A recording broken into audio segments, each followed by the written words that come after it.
Hey, Kris here. Come on into my kitchen. Get ready for 5-minute church. We've been teaching for a couple of weeks on Jonah, the inside story. Chapter 1, Jonah running from God. Chapter 2, Jonah running to God. We come today to the third chapter with Jonah running with God. Now, who do you run with? Somebody says, I run with the Hell's Angels. I run with the Crips or the Bloods.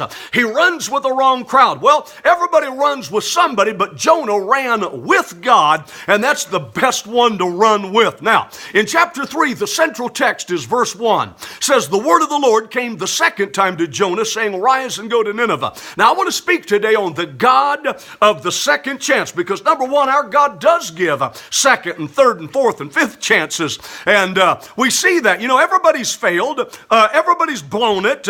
But God overlooks that and gives you a second chance. If you've blown it, if you've blown, I hope you've grown. See, you're not a failure until you fail to pick yourself up and go on again. A just man falls 7 times, but he rises up again. And failure is a detour. It's not a dead end. It's not the end of the road. And if you're on a detour, just follow it. You'll get back on the main road that leads to your personal Nineveh. Now, in the Bible, you have John Mark who chickened out. He failed, yet Paul gave him a second chance.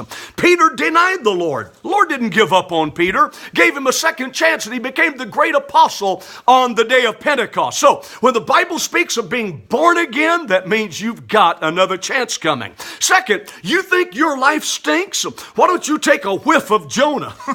You know, the last verse of the second chapter said the fish vomited. It didn't say he spewed. He vomited Jonah up on the dry ground. So there he is laying in a pool of vomit. My life stinks. Well, I know you'd like to start your new life and your new ministry from a position of dignity and respectability, but that's not what Jonah did. You have to understand, you came out of vomit. And you say, but nobody's going to accept me because my life stinks. Well, whether it's a divorce, a jail sentence, you fell off the wagon, alcoholic, or whatever it was that you've done. You know, the worst thing is 2 Peter 2 and verse 22. The sow is returned to her wallowing, and the dog is returned to his vomit. But you find yourself in a place of vomit, that's okay. Turn to God. He can take you from vomit to victory. And then number 3, sometimes raw preaching is better than dignified preaching. Now, for me, I like my pastor to use proper grammar and be dressed in a nice suit and tie. But you know, Jonah, it says, arise and go to Nineveh. He's still laying on the beach in a pool of vomit with seaweed wrapped around his head. What'd he do? He got up and he ran to the city of Nineveh and started preaching. This place is doomed. And listen to me, folks, that was raw preaching. Nothing dignified about a seaweed prophet.